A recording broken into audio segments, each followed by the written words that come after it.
Hi and welcome to CBN4's Primetime News Package for today. I'm your presenter, Arlian Christopher. Here's a look at what's in today's headlines.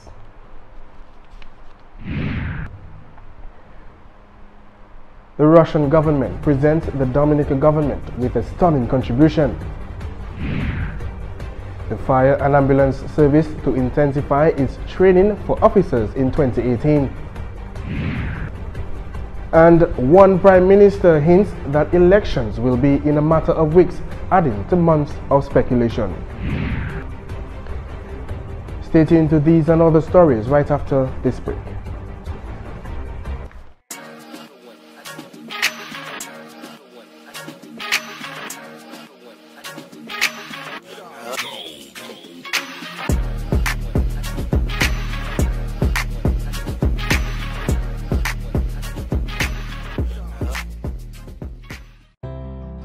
If you're HIV positive or have an STI, having unprotected sex with multiple partners puts them in grave danger. You'll expose every partner and their present and future partners to HIV or another STI. Use a condom every time you have sex. You can live a productive life even if diagnosed with HIV. Remember, early detection is key to your survival. Be responsible, protect yourself and others. Help stop the spread of HIV and other STIs. And welcome back. The Ministry of Justice, Immigration and National Security and the Ministry of Foreign Affairs and CARICOM Affairs today represented the government of Dominica at a handing over ceremony of 12 containers with approximately 280 tons of relief items by the Russian government to the Commonwealth of Dominica. Representative for the Ministry of Emergency Situations in Russia, Igor Veselov, noted that following a letter from the Dominica's Prime Minister Honorable Roosevelt Skerrit, there were positive reactions from the Russian government. Veselov noted that in consultation with the government of Dominica, the Russian government made a list of items to send to Dominica. Of goods we can send here. First, it's construction materials. Then you can see one of them, it's 2 power stations which can work in the regions where just now electricity supply is not rebuilt. They are rather powerful. And also 60 tons of food. That's cans with meal and fish and rice. They are also in the containers in this port. So we try to organize it as quick as possible, but of course the transport by sea from Russia to Dominica is a long way. We cross half of the world with ships with these containers, and but thanks to God they're here, and you can take this support from our country. Minister for Justice, Immigration and National Security, Honorable Rayburn Blackmore, welcomed the items from the Russian government and stated that Dominica needs tremendous support as it seeks to bounce back from the detrimental effects of Hurricane Maria. This is for me a tremendous honor to receive on behalf of the government and people of Dominica this very timely donation from the government of Russia. As we try to bounce back from this monster Hurricane Maria, the journey we will embark on is going to be very difficult. In that regard, therefore, we are going to need every support at every step of that very difficult journey. So again, I feel very honored and touched to receive on behalf of the government of Dominica and the people of Dominica 12 containers of approximately 280 tons of relief supplies. Blackmore further mentioned that as Dominica continues in the rebuilding process, food remains a very critical need for the people, especially in the vulnerable communities. The Russian government made the donation of the 12 containers to the Dominican government at the Woodbridge Bay port in Fonkole. And senior civil engineer with Engineers Without Borders, working with the United Nations Development Program, Benji Hayek, stated that the feedback from the Dominican population has been exceptional throughout a series of exhibitions held across Dominica. Hayek noted that a town hall meeting was held in Portsmouth to educate more people on building back better. She also indicated that an exhibit was shown at the E.H. Charles and Company Limited store in Roseau in hopes of having more persons interested in building back better. It's been very good. We've had so many people coming up to us, taking pictures, asking questions, wanting to know what they need to do to build back better. We have contractors, homeowners, everyone's coming up and physically getting down, looking at everything, reading the new housing standards, asking questions, and the feedback has been very, very positive. We're finding that a lot of people have a great interest in building back better and making sure that if an event like Hurricane Maria comes around. The senior civil engineer also pointed out that a few concerns of the public during the exhibition and town hall meetings. Is to make sure that the construction is done properly, making sure that there's availability of product for them to do this, and making sure that they get the right information in a timely manner. In her breakdown of the module, Hayek noted that a gable-style roof was taken and simulated with what it would be from the walls up. We have put together rafters, ridgeboard, purlins, the type of material to use for your roofing, which is a 24 gauge. You want that to be a minimum. We're also discussing the different types of hurricane clips to be used at the ridgeboard, the purlins, at the wall plates, and at the rim beam if you are connecting into a rim beam. We're talking about making sure that you screw it and not nail it, because as Maria showed us, nails that were used were pulled out very easily. When you screw it in, it's harder to pull it out. So that's one of the things that we're advocating, to make sure that you're using the proper length screws, the type of screws, and proper placement of the screws. We're also talking about putting in collar ties to make sure that your rafters are held together. All these things are very easy add-ons or easy through the beginning of new construction. So those are the types of things that this model represents and the information that we're trying to get out to the public. Meantime, Theodore Winston of 52 Federation Drive welcomes the information from Engineers Without Borders and the UNDP. It's perfect, especially the hurricane clamps and the bolts as to how you should put your rafters on your roof. Winston further notes that following this module is a step in the right direction for Dominica.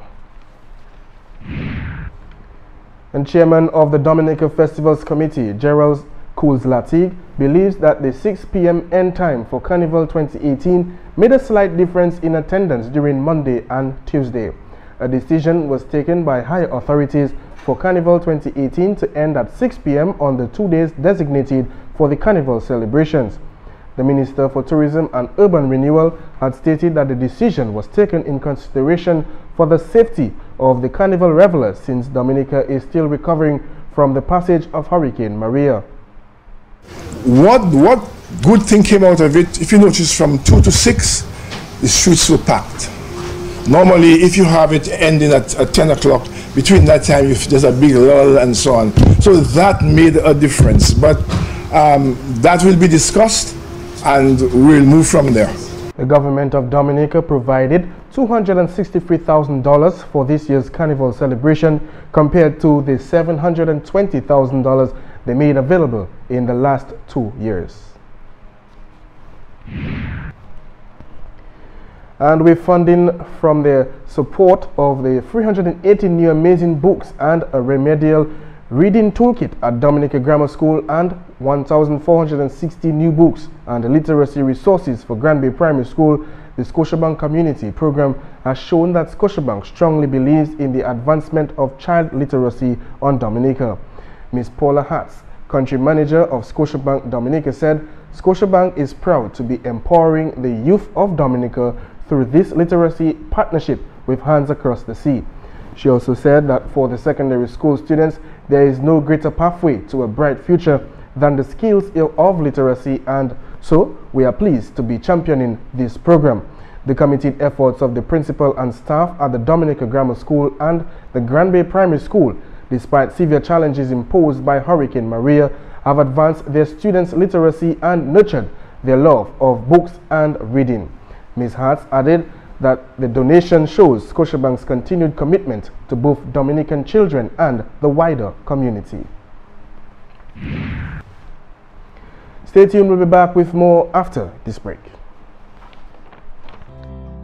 If you're HIV positive or have an STI, having unprotected sex with multiple partners puts them in grave danger. You'll expose every partner and their present and future partners to HIV or another STI. Use a condom every time you have sex. You can live a productive life even if diagnosed with HIV. Remember, early detection is key to your survival. Be responsible, protect yourself and others. Help stop the spread of HIV and other STIs. When persons with TB sneeze or cough, healthy persons nearby breathe in the droplets and the bacteria can lodge in their lungs. People with weakened immune systems such as HIV/AIDS, alcohol and drug users, smokers, children, and the elderly are most susceptible. Persons with a cough should take precautions when in contact with persons in public places. Cover your mouth when sneezing and coughing. Visit your doctor or health center. You must complete your treatment. TB can be cured even with HIV. Be responsible. Help stop the spread of TB and HIV. Protect yourself and others. There are signs everywhere. Pay attention whether you're male or female. Visit your health center to get screened. It's a preliminary test to determine if you are exposed to the HIV virus, an STI, or tuberculosis. Some people who are HIV positive also have tuberculosis. But there's hope. Tuberculosis can be cured. And yes, you can live a full life with HIV. Talk to your doctor. Be responsible. Help stop the spread of TB, HIV. Encourage everyone to get tested. And welcome back. Substation officer of the Dominica Fire and Ambulance Service Department, Wayne Later, announced that for 2018, one of the focus for the Fire and Ambulance Service in moving forward is to intensify its training. The Fire and Ambulance Service is already in the process of recognizing the critical areas of training for the officers. Later said the department is looking to improve and conduct more trainings for fire officers for either internally or externally. Within the fire and ambulance services, generally what we have is in-house training, and we do it regularly, but we would want to see more of it and more specialized areas, and where persons could get their qualifications and their certifications. So we want to increase on that in 2018. And as we speak of, Later also said that there are a quantum of areas where fire officers could further educate and specialize themselves in. To talk about investigations, fire prevention, hazardous material, all those areas we want to focus this year on getting some level of training during 2018, and where we could actually see possibly an investigative unit instead of investigators working based on a fire comes in. But that's one of the plans that we have, that we could have more training in 2018 if we could allocate it and have more fire officers trained, and that of more in-house programs being done as per certification for fire officers. The substation officer said that for plans to come through, instructors must be identified, the necessary funds for the training must be made readily available, and to also figure out what will benefit the fire department, that is, going external or bringing in the instructors to conduct these programs. And Dominica's Lady of Song, Ophelia Olivache Marie, says she hopes that this year's World Creole Music Festival showcases more artists and musicians that engages in music similar to that of Dominica. She said that one must remember that the event is called the World Creole Music Festival, with the emphasis on Creole. Like also for us to highlight music that looks more like ours. And I'm talking about music from Louisiana, from Nigeria, from certain Benin, certain places in Africa that sound pretty much like ours. I would like to see music from Portugal, that Gordon Henderson's music, from which, for example, Gordon Henderson music came, because there's somebody who took a song of Gordon and put Portuguese words to it, and we would dance to it and call it kizomba or something else, but that is music that looks like ours.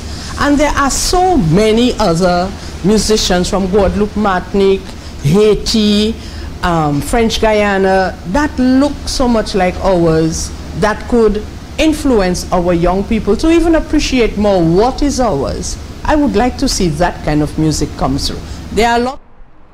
The artist further stated some suggestions that she believes would attract a lot more persons to the World Creole Music Festival, as well as allow for greater revenue generation.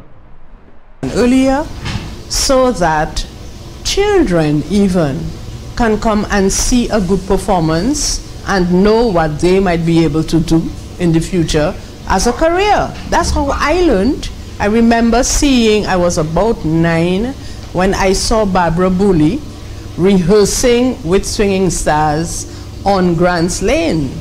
And when I saw her sing, I said, oh, but I think I can do that. And there must have been where all of this started for me. So if the show started earlier, if there were even fewer gigs, because we need to give people who come to Dominica an opportunity to maximize on their spending. So if our shows are shorter, then people can go to a nightclub and spend some money there, and when they get up, do a tour in the morning and then go to the show, let's say early afternoon. That happens in other places, in other destinations, quote unquote, and it maximizes on the opportunity for people to spend. Ophelia admits that the World Creole Music Festival is the highlight of our festivities. Therefore, she is always excited about performing at this event. She believes that there should be greater recognition of what is authentic to Dominica. And also in the news, the Dominica Association of Persons with Disabilities, the DAPD, holds a 2-day training program on psychological first aid as part of a project being undertaken following the passage of Hurricane Maria. This project is titled Natural Disasters and Persons with Disabilities, the Hurricane Maria Experience in Dominica. The training program is one component of this project, with a 60-minute documentary forming another part. The project is being funded by the United Nations Development Programme, UNDP, Multidimensional Approaches to Poverty Eradication, and will be implemented from February to March 2018. The training program will be held on Tuesday, February 27th and Wednesday, February 28th, 2018 at the DAPD's facility and will run from 9 to 4. 20 persons are expected to benefit from the program. The project's coordinator is Miss Nathalie Murphy, with facilitators Irma Raymond Joseph, Tina Alexander and Kathleen Robinson.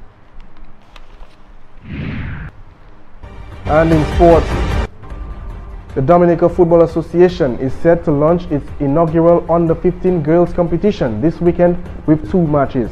On Saturday, North Blazers will take on the Southern Alpha Warriors at 10 a.m. to be followed by East Jaguars versus Central Tornadoes at 11:30 a.m. Both matches are scheduled for the Stock Farm complex. 4 teams will participate in this competition. Thereafter, a team will be selected to participate in the CONCACAF Under-15 girls tournament later this year.